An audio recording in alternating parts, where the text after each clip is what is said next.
Salut la gang, ici Gab Lafrenière et bienvenue au podcast Autour du bloc, le podcast où on parle tech, innovation, infrastructure, réseau. Et aujourd'hui, on s'en va dans le fin fond de l'Afrique subsaharienne pour découvrir comment une entreprise québécoise amène le réseau à des millions de personnes qui n'ont jamais été connectées au cellulaire ni à l'Internet. On part le podcast right now!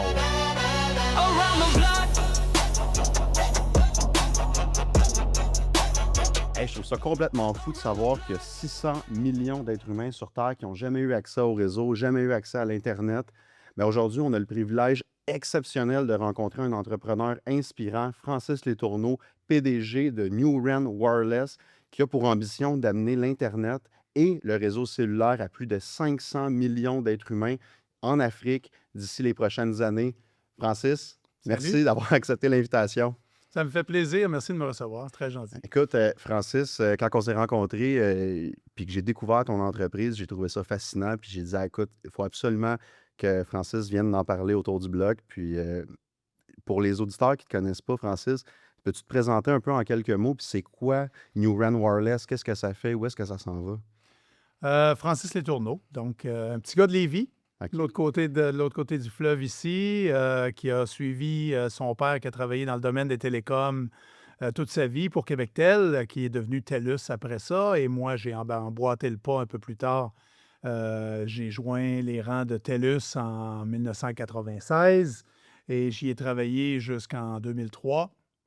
Donc, et dans 2003, j'ai joint les rangs d'une société qui s'appelait Lirtech, ici basé à Québec, qui était dans le domaine des technologies, qui développait sur tout ce qui était traitement de signal numérique. Donc, tout part de 0 et de 1 aujourd'hui, que ce soit les systèmes vidéo, que ce soit les systèmes sans fil ou les systèmes audio.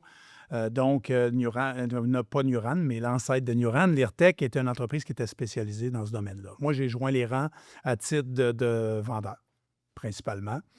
Et mes comptes principaux étaient Texas Instruments, étaient Sensata Technologies Compagnie à Boston qui faisait de la capture d'images. Tu sais, aujourd'hui, on a des véhicules intelligents. Ouais. Bon, ben c'est des véhicules qui sont... conscients de leur environnement. Puis... Exactement. Donc, ils ont soit des caméras, soit des systèmes radars qui te permettent de comprendre tout ce qui se passe autour. Donc, on a développé dans le temps une espèce de petit module qui s'installait dans le miroir de côté pour capturer tout ce qui s'en venait dans notre angle mort. Okay. Donc, l'ancêtre de ce qu'on voit aujourd'hui dans tous les véhicules, on a fait partie un peu de cet écosystème-là qui a développé ça.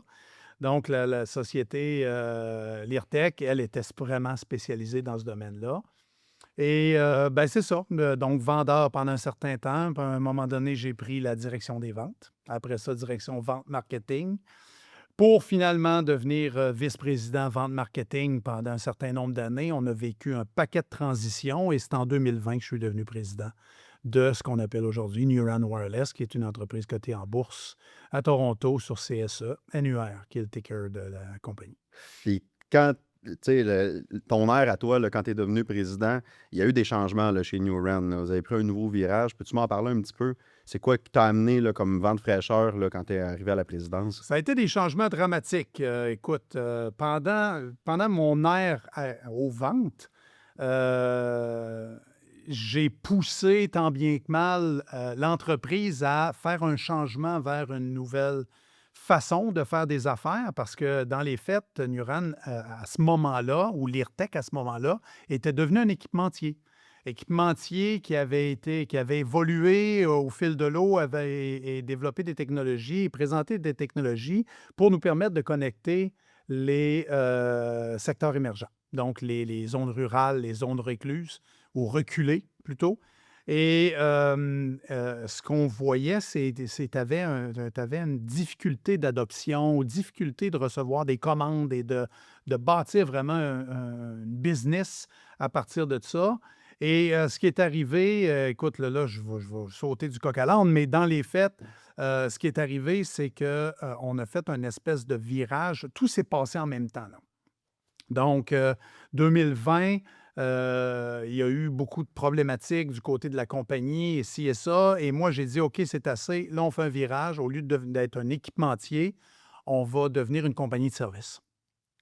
Fait que ça a un peu, bousculé un peu tout le monde parce que, Nuran, bien évidemment, sa vocation ou ce qu'elle était, c'est un équipementier. Un peu comme, Ericsson, Nokia est un équipementier, mais focusé sur le domaine rural.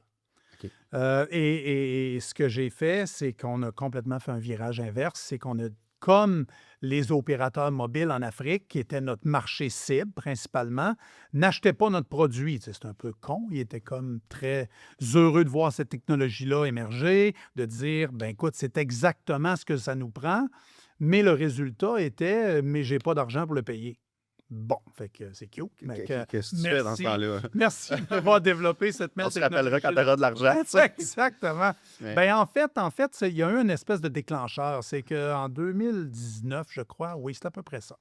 Je m'en vais à un événement qui s'appelle Africocom à Cape Town et j'ai évidemment des rencontres de programmées avec les opérateurs mobiles, en l'occurrence Orange, MTN, Vodacom et Orange, c'est Airtel. le leader mondial là, en télécom. Là. C'est dans les 10 plus gros. OK. Dans les 10 plus gros, tu as les top 3 qui sont tous des Chinois, China Mobile, China Unicom. Donc ça, et il y en a un autre aussi. Donc ça, c'est les 3 plus gros opérateurs mondiaux. Mais dans cette liste des 10 plus gros opérateurs mondiaux, tu as aussi MTN, qui est l'opérateur sud-africain, qui a je pense que c'est 21 pays en opération en Afrique et du côté du Moyen-Orient. C'est plus gros que Bell Canada. Là.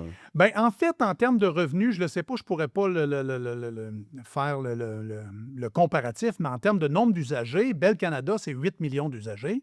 TELUS, un peu. En fait, TELUS, Bell, Rogers est à peu près similaire en termes de nombre d'usagers. Rogers est en top, à peu près à 9 millions d'usagers. Ils en ont 250 millions.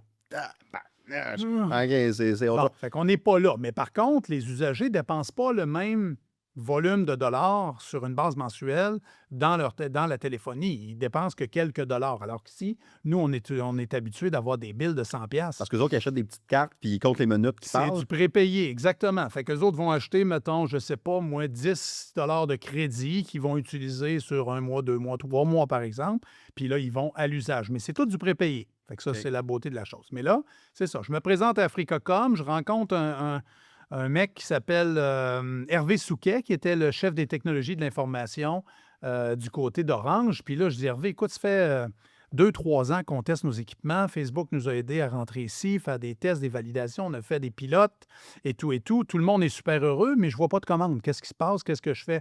Bien, il dit, écoute, Francis, on investit, tout le capital est investi principalement dans l'urbain et dans l'augmentation des technologies. Et surtout là, on est en virage vers de la 4G, vers la 5G. Fait que, tu sais, il y a comme quelque chose qui se passait, puis il n'y avait pas beaucoup d'investissements qui étaient faits dans le domaine rural. Fait que là, j'ai dit, OK, mais là, finalement, je n'ai pas de business. Fait que Hervé, il dit, ouais, ben là, il faudrait que tu trouves une façon de bâtir l'infrastructure, puis de nous louer ou quelque chose comme ça. Fait que j'ai dit, OK, ben si on finançait. Fait qu'il dit, ben c'est exactement ça. Tu finances, tu places ton infrastructure, puis on signe des contrats à long terme. Fait que c'est un peu comme ça qu'est née l'idée d'une rencontre qui devait durer 10 minutes, qui a duré 1 heure et quart. Hervé a reporté 2-3 de ses rencontres après moi pour juste aller un petit peu plus loin là-dedans. Et une semaine après, j'étais à Paris avec son équipe. Puis là, on définissait ce qui allait devenir aujourd'hui Nuran, donc le Network as a Service. Et ça, justement, qui émane de tout ça. Là. c'est incroyable, Francis, parce que Network as a Service, nous, dans le domaine de la tech, là, chez First Block et tout, on connaît beaucoup le System as a Service. Ou Software as a Ou Service. Software as a Service, exact. Mais c'est quoi le NAS? Ben, en fait, on appelle, c'est moi qui a décliné l'appellation de NAS. OK. Oui, parce que même tous mes compétiteurs l'utilisent aujourd'hui. C'est très drôle. Donc, le Network as a Service, ben, j'aurais pu appeler ça aussi le Infrastructure as a Service. Donc, tu bâtis toute l'infrastructure, la tour, les clôtures, mais le système d'énergie, la radio en haut, le système de communication vers les centres, le cœur de réseau. Donc, on utilise principalement la partie satellitaire pour le faire, mais c'est de bâtir l'infrastructure. Donc, ce que tu vois ici avec la radio en haut qui amène une couverture de 3, 4, 5 km et qui permet à des populations de 5 à 15 000 personnes d'être connectées au reste du monde pour la première fois. OK, nice. Puis ça, justement, c'est des antennes que vous construisez, que vous faites construire là-bas, que vous financez, puis qui sont alimentées par énergie solaire. par énergie solaire. OK. Puis c'est quoi le ARPU? ARPU, eh mon Dieu. OK, le ARPU, ça c'est... ARPU, excuse. en fait, ben ARPU, ARPU c'est bon aussi, c'est Average Revenue per User. OK. En fait, c'est le nombre de dollars mensuels que les usagers, en moyenne, dépensent en téléphonie. OK. Donc ça, c'est une métrique qu'on utilise pour bâtir nos modèles d'affaires, par exemple. OK. Donc, quand on va établir si le modèle d'affaires fait du sens, on part de l'ARPU, on multiplie ça au nombre d'usagers actifs, et ça donne les revenus générés par le site. Et c'est les revenus générés par ce site-là qui sont partagés entre l'opérateur et nous. C'est comme ça que nos modèles d'affaires sont structurés. Donc, c'est 100 risque. Donc, on y va, mais c'est à cause qu'on croit en ce qu'on fait aussi. Fait qu'il y a un impact social et le besoin, il est là. Parce que la téléphonie mobile, bien, aujourd'hui, vous vous levez, première chose que vous faites, vous prenez même pas un café, vous regardez ça. Absolument. Oui, oui, on est tous coupables. Exactement. 100%. Ben, dites-vous que c'est la même chose pour eux aussi. Il y a beaucoup de gens qui vivent dans ces régions reculées-là, qui ont des téléphones, mais n'ont pas de connectivité. Ce qu'ils doivent faire, c'est marcher des kilomètres, des milles pour aller prendre une antenne et pouvoir faire leur appel ou envoyer leur SMS ou des trucs comme ça. Ben Fait que oui, ben oui. on est dans quelque chose comme ça. Mais le ARPU est une des métriques qui est utilisée pour modéliser justement si ça vaut la peine de faire affaire dans un pays ou pas.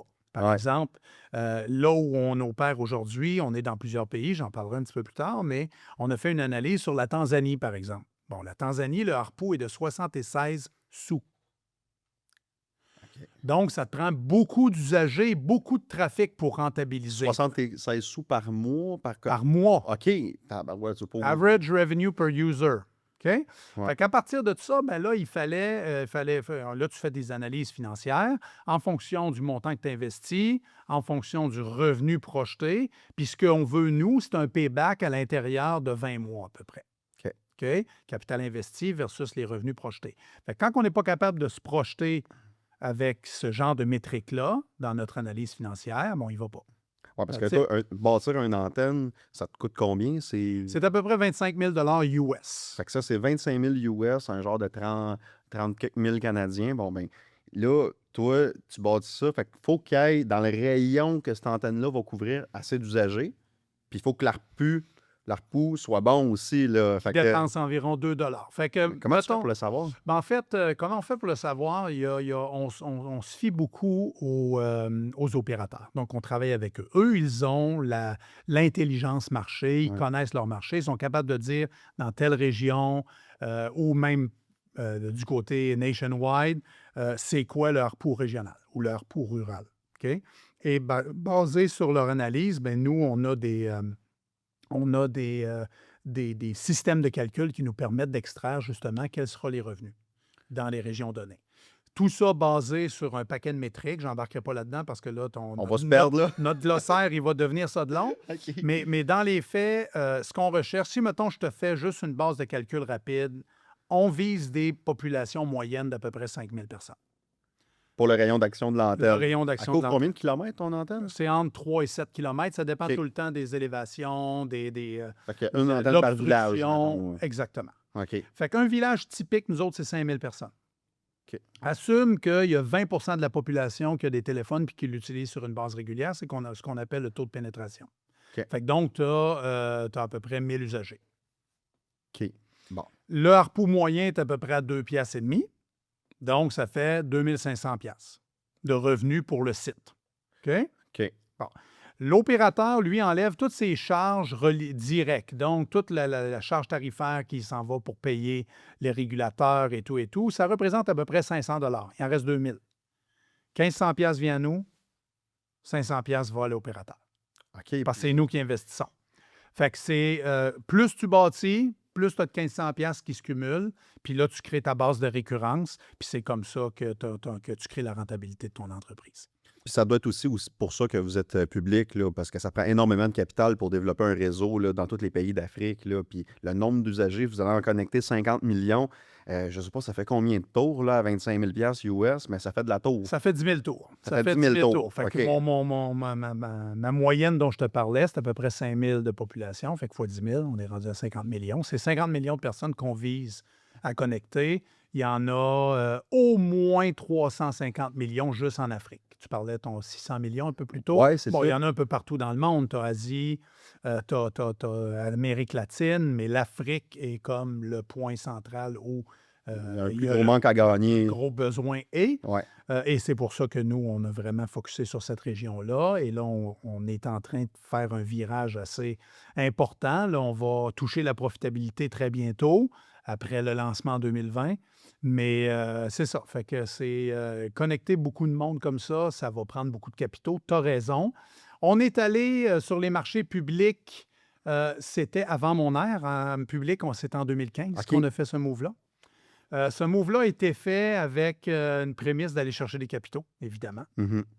Cependant, quand on a tourné public, on n'a pas fait de levée de capitaux immédiate. Et ça a été une erreur.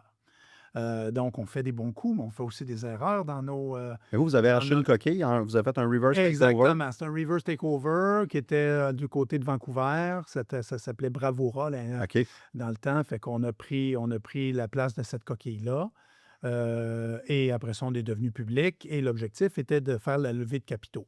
Au même moment, étant donné la technologie et l'expertise qu'on avait développée, là où on était rendu, on a quelqu'un qui cogne à notre porte, qui est une petite compagnie californienne et qui s'appelle Facebook. Oh, OK. Fun. On est à Mobile World Congress en 2015 et tu as Facebook qui vient nous voir, qui dit, écoute, on part un nouveau programme qui va un peu amener de la disruption ou qui va venir déranger un On peu va le monde. brasser un C'est peu ça. les Merci à ton paradigmes, équipe, là. merci à ton Ouais, ouais. équipe d'avoir C'est Mark répondu. Zuckerberg qui t'appelle dans ce temps-là? Ouais. Ouais, je t'ai occupé. T'en as pas Fait que le j'ai temps. pas répondu, exactement. Non, mais en fait, ils viennent nous voir parce qu'ils sont en train de partir un programme qui va s'appeler Telecom Infra Project, qui est toujours actif aujourd'hui, mais qui a vécu différents changements. Et la prémisse de base de Telecom Infra Project, c'était de connecter, évidemment, des nouveaux usagers. Le nombre d'usagers plafonne et ils ont un marché d'1 million d'usagers qui n'a pas de connexion Internet. Hmm. Fait comment on connecte ces gens-là? Et Nuran, de par son expertise, de par son expérience aussi, on est reconnu dans le marché comme les gens qui font le meilleur hardware pour ces environnements-là. Fait qu'ils viennent nous voir et disent, OK, est-ce qu'on team up? Et de cette relation-là a émané 2-3 produits sur lesquels on a travaillé, dont on détient toujours la propriété intellectuelle aujourd'hui. Et Facebook nous a ouvert les portes de ces grands opérateurs-là, parce que là, pour une petite compagnie québécoise, cute, mais qui va cogner à la porte de géants comme MTN et Orange, bien évidemment, la porte d'entrée va être plus facile à ouvrir avec un grand frère comme Facebook. Fait que Facebook a été, comme on dit en anglais, instrumental dans notre ouverture de marché. Et c'est eux qui nous ont vraiment amenés à discuter avec les MTN, les Orange, les Vodacom et Airtel et autres. Et c'est de là qu'on a commencé à tester nos produits et qu'on a vraiment fait un booming au niveau de l'évolution. Et quand on parle de levée de capitaux, bien là, on voulait utiliser un peu le levier Facebook. Mais mettons que les marchés, ça ne va pas toujours comme tu veux. Fait que le financement, oui, ça devrait être plus facile. Est-ce que c'est toujours le cas? Bien évidemment, tu es tributaire d'un peu comment les marchés vont. Bon. Nous, on en rentre sur un marché public canadien. Or, tout ce qui est Amérique du Nord est très connaissant de l'Amérique du Sud. Donc, pour eux, les marchés émergents, c'est l'Amérique du Sud. Et l'Afrique est un marché beaucoup plus risqué et méconnaissable. On connaît l'Afrique beaucoup pour les ressources, right? Ouais, ouais. Mines et tout. Fait qu'on Les ne le connaît terres rares, pas. puis, On le connaît pas pour le tech, on le connaît pas ouais. pour d'autres choses. Fait qu'il y a un élément d'incompréhension puis vraiment d'incompréhension sur le marché et de risque qui se doit d'être mitigé. Et ça fait en sorte qu'on a eu une certaine difficulté à monter des capitaux en 2015. En 2021, cependant, quand on a fait le virage Network as a Service, on a été capable de faire un placement privé de 11 millions de dollars. 11 millions dans lequel 4 millions provenaient d'un partenaire stratégique qui était notre fournisseur satellitaire, Spacecom, qui est venu pour 4 millions. Et l'objectif de ce 11 millions-là, c'était de débuter nos opérations. On avait à ce moment-là signé 2 contrats d'importance. Un avec le Cameroun, avec Orange, et un autre avec Orange encore, mais en RDC. En RDC, on avait 2000 sites à construire. On a République toujours... démocratique du Congo. Exact. C'est Oh, ça. pardon, merci. Fait que là, J'ai comme il a fallu que je passe 2 minutes. on revient dans notre glossaire, exactement. Ouais. Fait que c'est un peu comme ça qu'on a débuté. Puis là, bien évidemment, il fallait lever des capitaux, il fallait être capable de partir. Et de ça, ben là, c'est a commencé à décliner un paquet d'opportunités qui s'est présenté à nous. Fait que c'est un peu ça, c'était notre première levée de capitaux. Puis après ça, on s'est mis à regarder autour. OK, comment on lève les fonds pour bâtir ce modèle d'affaires-là et le mettre en place? Et là, on regarde évidemment les banques commerciales, on va regarder les Desjardins, les banques nationales, les ci, les ça.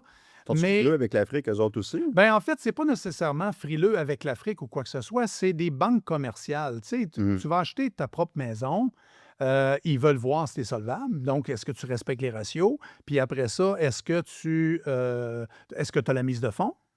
Est-ce que la mise de fonds est supportée par la SCHL? En tout cas, bref, tout ce qui vient avec. Fait que c'est une gestion de risque. Mm. Or, les banques sont frileuses. Point barre. OK? Ouais. Fait que le type de projet qu'on présentait, il aurait fallu apporter autant d'équité, donc de capitaux propres, qu'on amène de dette. Fait que c'était un peu difficile. Fait que qu'est-ce qu'on avait dans notre spectre de joueurs potentiels pour nous aider? C'était les institutions internationales. Nomme-moi en nom 2, 3, Bon, je les connais. je vais nommer des grands noms, là, mais il y en a beaucoup, beaucoup, beaucoup. La Banque mondiale, par exemple. OK. World Bank. Tu as la Banque européenne d'investissement, OK. EIB ou BEI.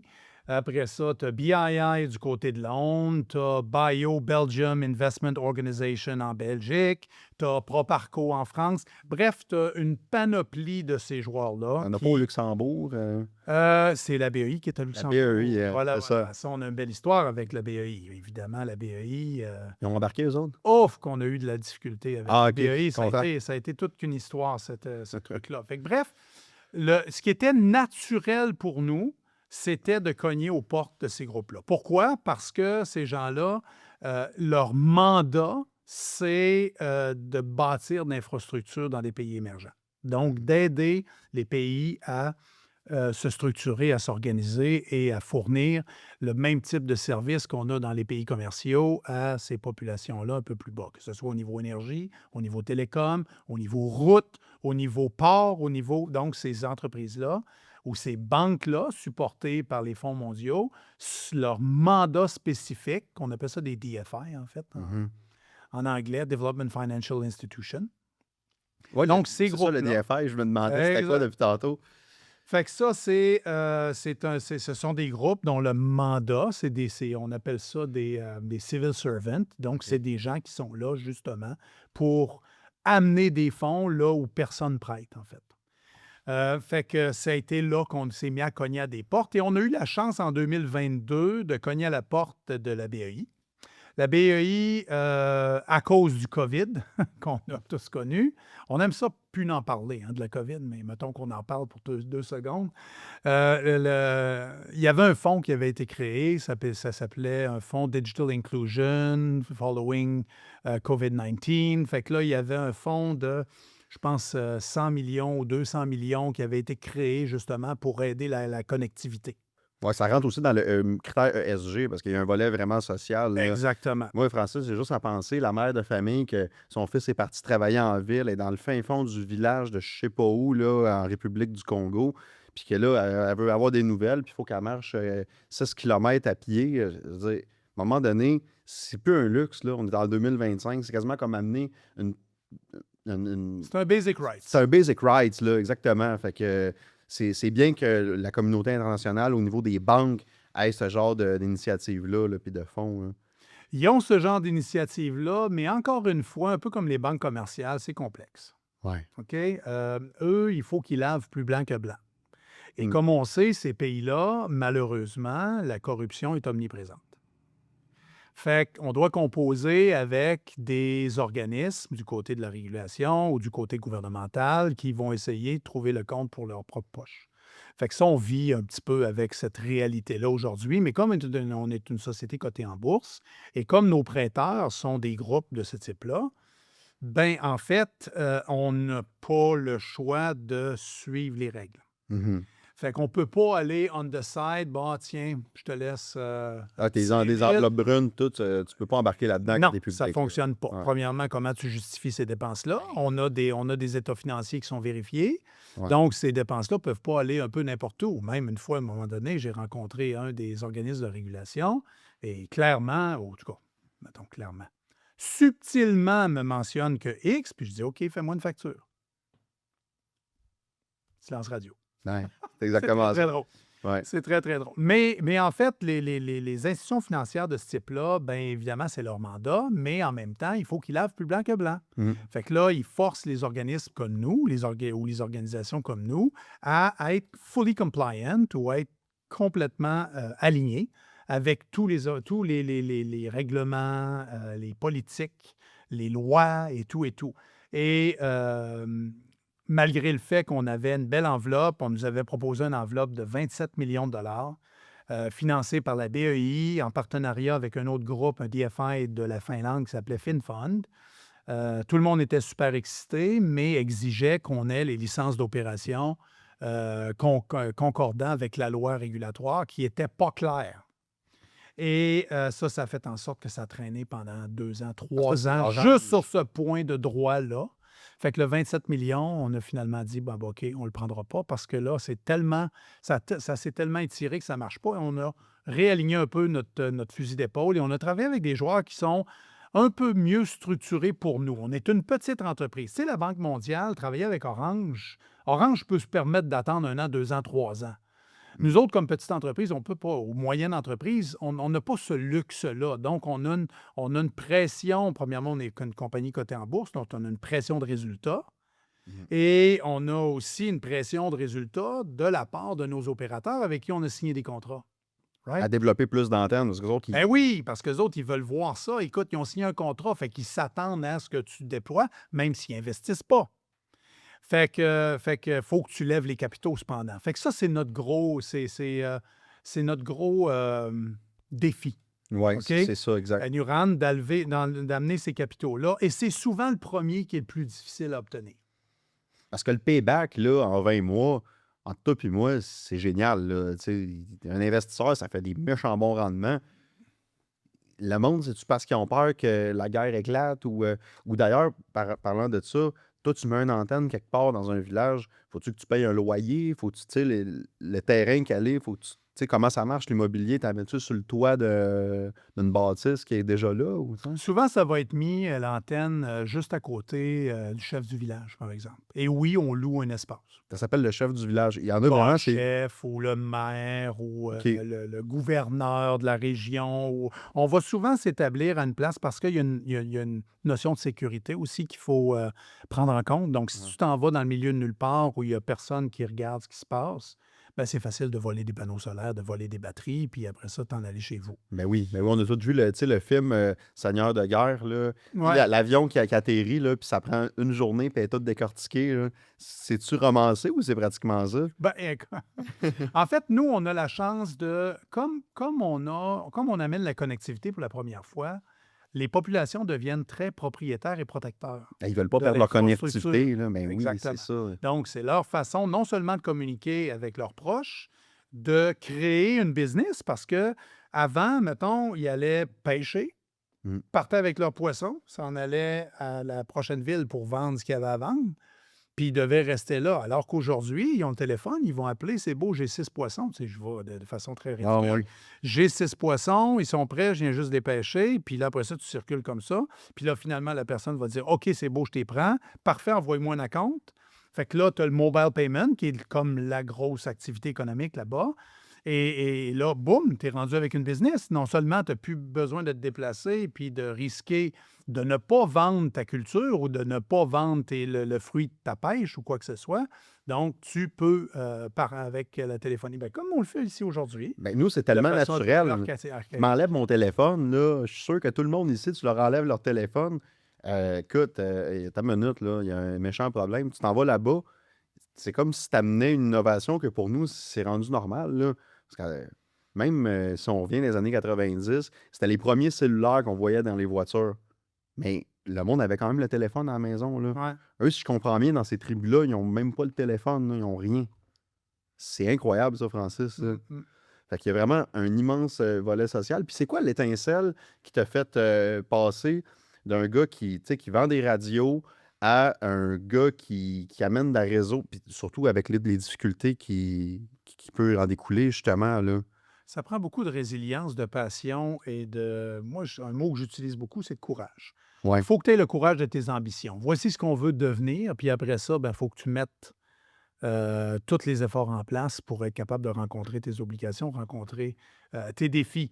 Fait que, et il y a aussi, écoute, c'est une compagnie, Leartec, qui est devenue Nuran aujourd'hui. C'est une compagnie qui a plus de 30 ans de vie, là, qui a été fondée en 1983, qui est partie sur une lancée de développer des produits dans le domaine de traitement de signaux numériques. Donc, on était une firme d'ingénierie à ce moment-là. C'était un gros buzz techno. Tous les ingénieurs qui sortaient de l'Université Laval, même de Sherbrooke, voulaient travailler chez Leartec parce que l'espèce de complexité technologique dans laquelle on œuvrait était le fun. Mais moi, j'ai toujours vu le potentiel de cette entreprise-là et le potentiel de cette entreprise-là, c'était de devenir une compagnie de produits à cause de l'expertise qu'on avait mis en place et tout et tout. Mais après ça, tu pars d'une ligne de produits que tu as développée, puis là, après ça, tu te dis, OK, le marché est là, mais le marché n'est pas prêt à payer pour. Mmh. Bon, OK, comment on s'ajuste? Fait que tu es en ajustement constant, puis c'est vers là que tu t'en vas. Puis là, à un moment donné, oups, là, OK, on a pensé au Network as a Service, on met ça en place. Puis là, l'autre défi, c'est de monter du financement. Fait que finalement, on roule de défi en défi. Ouais, N'en toujours. déplaise à ma femme et au reste de mes enfants qui disent, écoute, ça n'a pas de bon sens de voir le temps et l'énergie que tu mets là-dedans. Ça consomme beaucoup, mais je pense que, mis à part le fait que c'est une belle business, on vient changer la vie des gens. Fait que là, tu parlais de SG, tu parlais de mission sociale.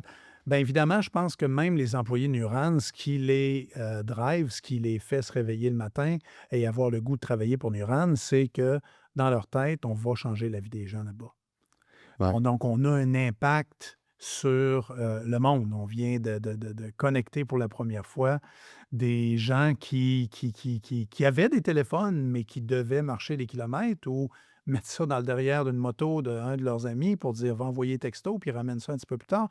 Fait que bref, d'amener cette connectivité-là pour la première fois et de remplir ce qui est devenu aujourd'hui pratiquement un besoin dans la théorie et dans la pyramide des besoins. D'après moi, le téléphone cellulaire est rendu là-dedans, un peu comme Ben, l'électricité. exactement, c'est ça. Puis, tu sais, Facebook, quand ils voulaient rentrer, c'était pour que les gens puissent avoir Facebook. Tu sais, tu me parlais avant l'émission de Facebook Lite, qui était Oui, fait pour être beaucoup plus léger, pour pour fonctionner rouler sur les sur cellules 2G. du 2G, que c'est du bandwidth vraiment lent, là, comparé, on Exact. est sur le 5G à cette heure, ça doit être 100 fois plus rapide, le 5G, probablement, là. Puis réussir à connecter Facebook avec les gens, mais comme tu dis, c'est vraiment la pyramide de Maslow. Puis quand on parle aussi là, tu sais, d'entreprise, go-to-market, puis on est dans l'innovation, la technologie, puis on a besoin de lever du capital, mais il y a le capital humain aussi qu'on ramène dans la business qui est extrêmement important, Francis. Puis c'est quand on a une mission qui est forte, qu'à la fois on attire les talents, on attire les investisseurs, puis on attire les clients. Donc c'est là que le cercle vertueux se crée, puis je trouve ça vraiment extraordinaire ce que tu fais, Francis, dans ta business. Euh, Si tu avais un livre ou un documentaire ou quelque chose qui t'a inspiré, ça serait lequel? Je suis pas, je suis plus vidéo que lire, pour Moi être très aussi. honnête. Moi aussi, je me fais recommander des livres tout le temps. Je dis, l'as-tu sur Ouais. Audible, genre, tu sais? Mais moi, il y a un livre qui m'a marqué, qui vient de mon époque chez TELUS. Il y avait... j'ai toujours eu du succès en vente. OK? J'ai toujours été, si tu avais un objectif, je le dépassais, puis c'était à tous les années et tout et tout. Je viens de joindre les rangs de Québectel. Ça fait peut-être un an, c'est ma deuxième année, donc j'avais joint en juin. Et l'année qui était l'année On est en quelle suivante, année, là? j'étais 96, je pense. OK. Ouais, 96.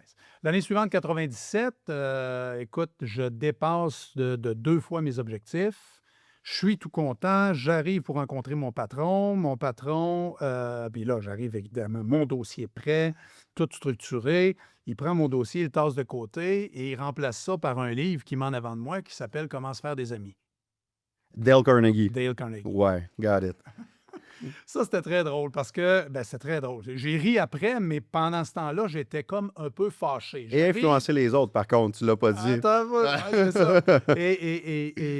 En tassant ça de côté, ce qui vient de faire pour moi lors de cet événement-là, c'est de dire ça, c'est pas important.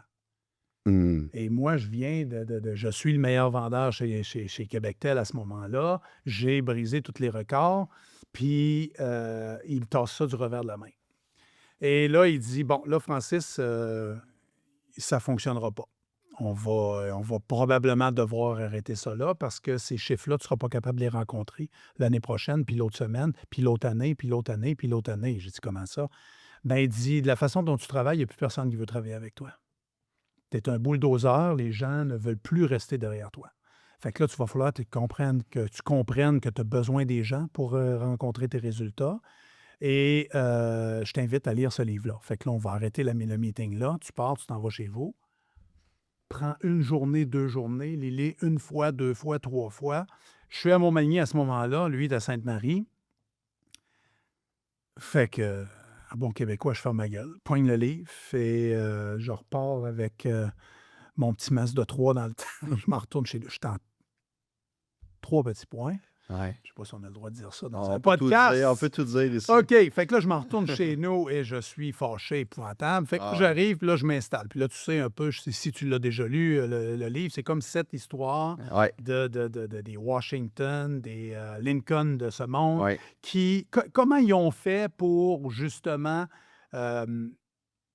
appliquer leur leadership pour amener les gens à embrasser leur vision et à se propulser dans ce qu'ils voulaient. Fait que je lis ça. Fait que là, après ça, écoute, je pense que, d'après moi, ça m'a pris une couple d'heures à le lire.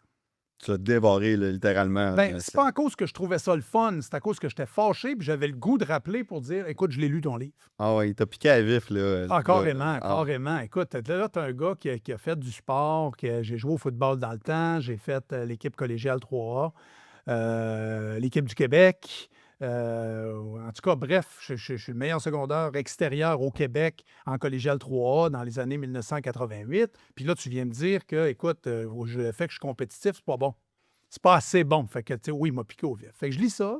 Le soir, je le rappelle, parce que le matin, en tout cas, je pense que c'était le soir, je le rappelle. OK, Gilles, on peut-tu se voir? Je l'ai lu. OK, puis qu'est-ce que tu as retenu? Ben, telle affaire, telle affaire, telle affaire. Ils disent, oh, relis-les. Puis de toute façon, regarde, moi, j'avais prévu que tu étais chez vous 3 jours. Ouais, mais là, je ne prendrais pas des vacances pour ça. Puis si, en tout cas, fait que finalement, on explose tout ça. Il dit, écoute, reste chez vous. Fait que là, je lis le livre et là, je sais pas, je m'apaise. Écoute, le stress du moment. Après ça, je reviens le voir au bout de 3 jours. Puis là, il m'explique, il dit, écoute, fait que le livre, je l'utilise encore aujourd'hui.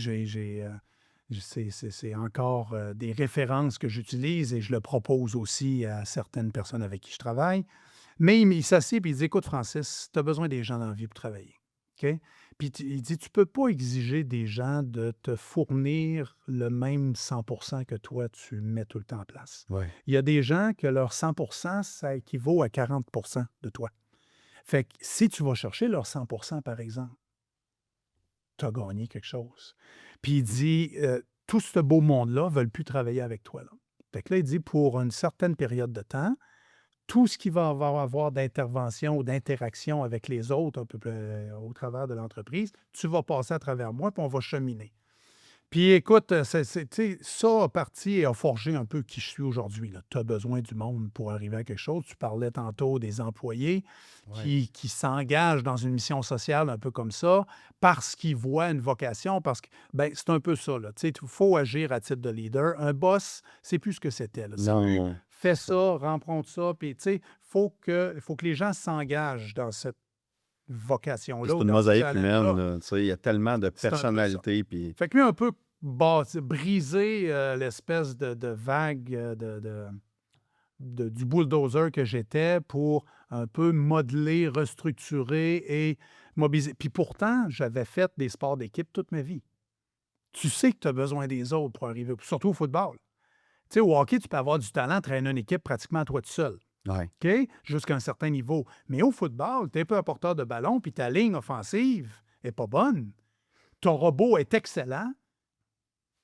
tu ne pourras pas utiliser ton plein potentiel parce que tu ne Ouais. franchiras même pas la ligne de mêlée. Ah, j'adore l'analogie, c'est exactement OK? ça, là. Fait que c'est un peu comme ça en entreprise. Ouais. Fait qu'il faut on se sert de pas on se sert, mais on a besoin des gens pour le résultat, l'atteinte de résultats, concrets, si tu veux, et que ce soit sustainable au fil du temps.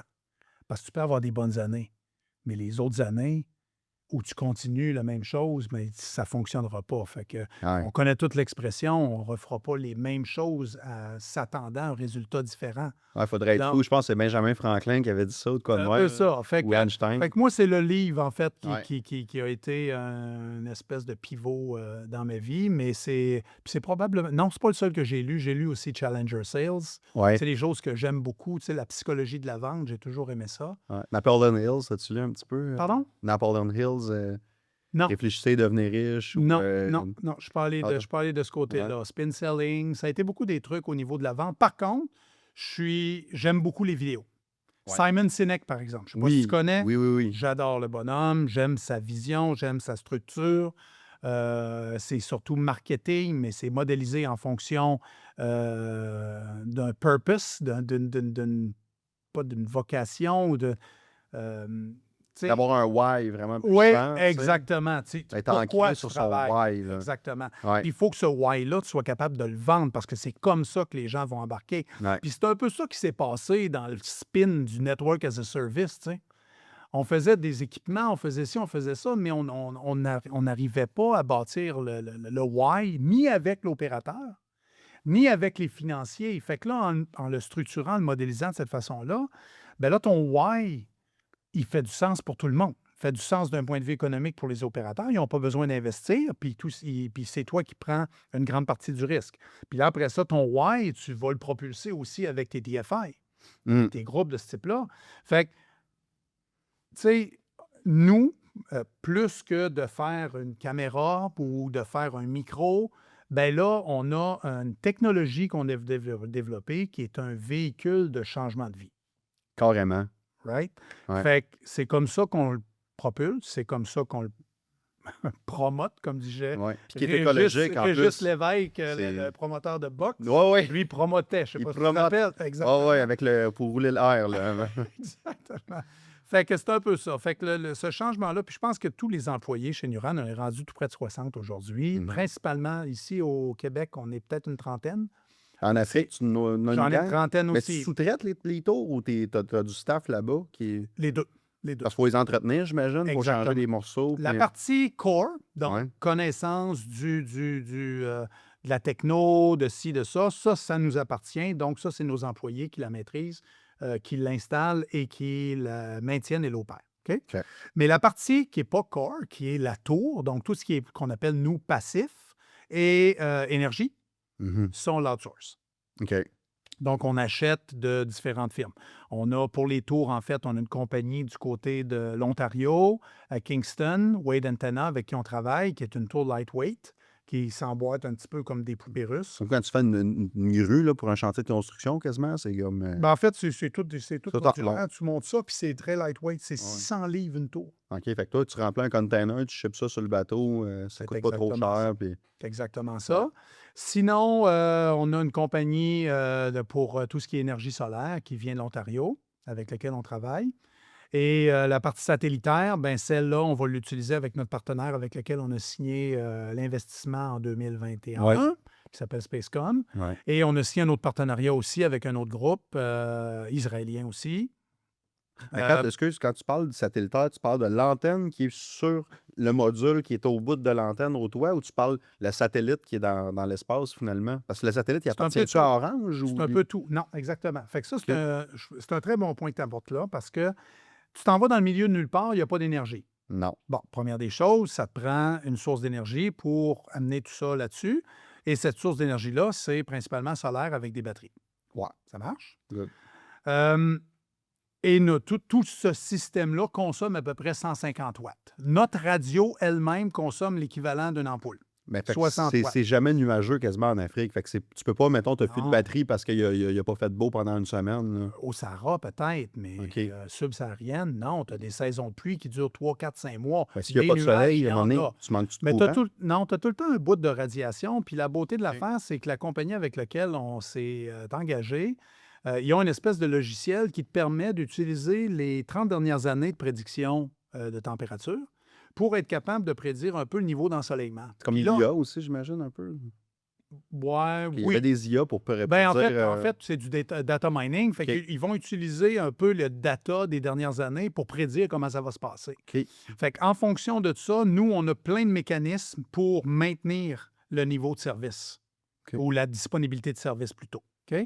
Fait que mettons qu'ils s'attendent à avoir 3 jours de pluie, heavy rain et ci et ça. Fait que là, on va fermer une des antennes, en garder une active pour être capable de maintenir le service plus longtemps. En fermant une des antennes, on passe de 60 watts à 40 watts, par exemple. Fait que là, on a un 20 watts d'économie sur 3 jours. Tu me suis? Ouais. Fait que, OK, on n'a pas autant de capacité pour que le monde puisse appeler, mais notre système est disponible. C'est ça, l'important, c'est qu'il reste. Parce que s'il tombe offline, là, toi, t'as l'opérateur là, qui te pousse la pression de l'autre bord parce qu'il a un contrat avec là, pour distribuer. Oui, puis on remplit, nous, on doit souscrire à des indicateurs clés de performance. Donc, la disponibilité de service, le temps de réparation, on a un paquet de C'est critères. quoi ton KPI tu sais, en termes de. 95 d'uptime OK. Fait de que, disponibilité de service. c'est ça, oui, oui, absolument. Ça, OK. c'est le principal. Puis non, là, on est à, même dans des saisons de pluie, on est à 95,13. Donc, on dépasse. Et tout ça sur de l'énergie solaire, Wow. ce qui est intéressant. Puis, l'autre chose, c'est que tu faisais référence tantôt au satellitaire. La station de base, elle, amène la couverture comme ça, mais le signal, il faut qu'il soit redistribué ailleurs. Ici, ce qu'on connaît, nous, c'est la fibre optique, right? Ouais. Ou les fils qu'on voit dans les poteaux de téléphone, par Ouais. exemple. Mais toi, t'as pas ça. Non, on n'a pas ça. Donc, il faut que le signal revienne. Et Mhm. ce signal-là, on utilise le service satellitaire. OK. OK? Jusqu'à aujourd'hui, on a utilisé le géosatellitaire, donc les satellites typiques. Et là, on s'en va vers des pilotes avec des Starlink, par exemple, ou des Tu pourrais signer OneWeb, avec Starlink? ou des télésats. OK. Oui, la beauté de l'affaire, c'est qu'eux fournissent une très grande bande passante. Par contre, il y a une certaine limitation au niveau de la latence. Entre le moment où tu fais ta requête et le moment où tu reçois, tu vas affecter la qualité de service du point de vue de la voix. Fait que là, on va faire des tests à savoir comment ça se passe. Mais eux, c'est pas une menace pour nous. C'est c'est l'inverse, ça, c'est j'allais une dire. opportunité. C'est ça, je m'en allais dire, Starlink, il se vante, il dit, mettons, le Tesla Phone, s'il finit par sortir un jour, ben non, quand ton téléphone serait branché, tu peux passer un coup de fil au sommet de l'Everest, puis n'importe où sur la planète, perdu en plein milieu Il y a de deux l'océan. choses qu'il faut que tu te rappelles. C'est très pertinent ce que tu viens de dire, mais deux choses qu'il faut que tu te rappelles. On s'en va s'installer à des places où il n'y a pas d'énergie. Ouais, ça c'est OK, il sûr. faut que tu le recharges, ton foutu téléphone. Et l'autre affaire, c'est que le coût d'acquisition, il est prohibitif. Fait que le feature phone de Tesla, de Donc, Starlink, le par 2000, exemple, ouais, c'est ça. il n'y a pas un chat qui peut se payer ça là-bas. Là. Non, oublie Par ça. contre, pour nous, le 2000$ pour avoir cette connectivité-là, c'est Les une peanuts, évidence. c'est ça. Exactement. Ah ouais. Fait que nous, c'est vraiment une opportunité. Ça nous ouvre un marché vers la 4G. Fait que là, on a déployé principalement de la 2G dans notre réseau. Ouais. À partir du mois passé, le mois prochain, on va avoir de la 3G du côté du Cameroun. OK. Et là, on s'en va vers la 4G au Bénin et en Côte d'Ivoire. Wow. Mais on va avoir besoin de cette bande passante-là. Puis le géosatellitaire, c'est 500 $ du mégabit. Ça fait que pour avoir une bande passante soutenue qui est équivalente à ce qu'on voit aujourd'hui, on ne pourra pas utiliser ça. Donc, on va devoir aller vers un low orbit satellite. Nice. Hey, puis Francis, dis-moi donc, en terminant, parce que le temps file, où est-ce que tu vois New Run Wireless en 2030, mettons? En fait, moi, j'ai toujours voulu bâtir une compagnie et ne pas, tu sais, j'ai jamais eu d'exit strategy, donc de construire et de vendre. Ouais. Donc, en 2030, moi, là où je nous vois, c'est d'avoir 10 000 sites construits et d'être un opérateur mobile à part entière dans certains pays. Donc, non seulement de travailler en extension des opérateurs mobiles aujourd'hui, mais d'avoir certaines licences dans des pays ou faire ce qu'on appelle du RAN sharing.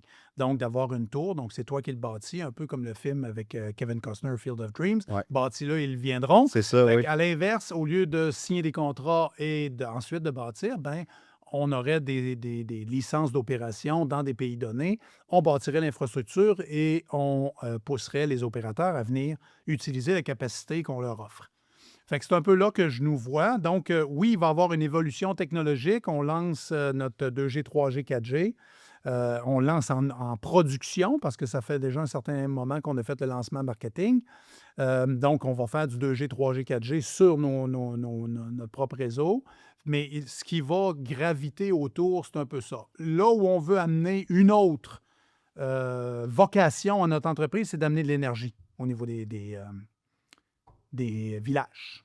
Amener de l'énergie. L'énergie. Donc, soit de l'énergie sous forme de batterie où tu te recharges, tu amènes la batterie à la maison, tu vas amener Avec ton ton partenaire ampoule. d'énergie solaire On aussi. est à regarder certains partenariats justement pour créer du mini-grid ou du nano-grid dans les villages parce que Ça serait on demande, le monde se pluguerait. c'est Puis une problématique récurrente qui revient. Nous, au moins, on a une solution pour nous permettre là de Energy connecter as a notre monde. Service. Un nouveau modèle. Exactement. Écoute, c'était fascinant, Francis. Si, comme moi, vous avez appris des choses aujourd'hui puis vous avez trouvé ça aussi intéressant, on a appris c'était quoi le Network as a Service, c'est quoi le financement international, puis découvert une entreprise qui est extrêmement innovante.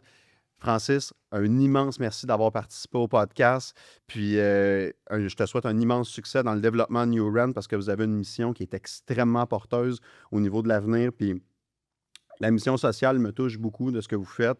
Fait que le meilleur des succès pour New Rent puis longue vie à votre entreprise. Merci tout le monde d'avoir été là. Merci.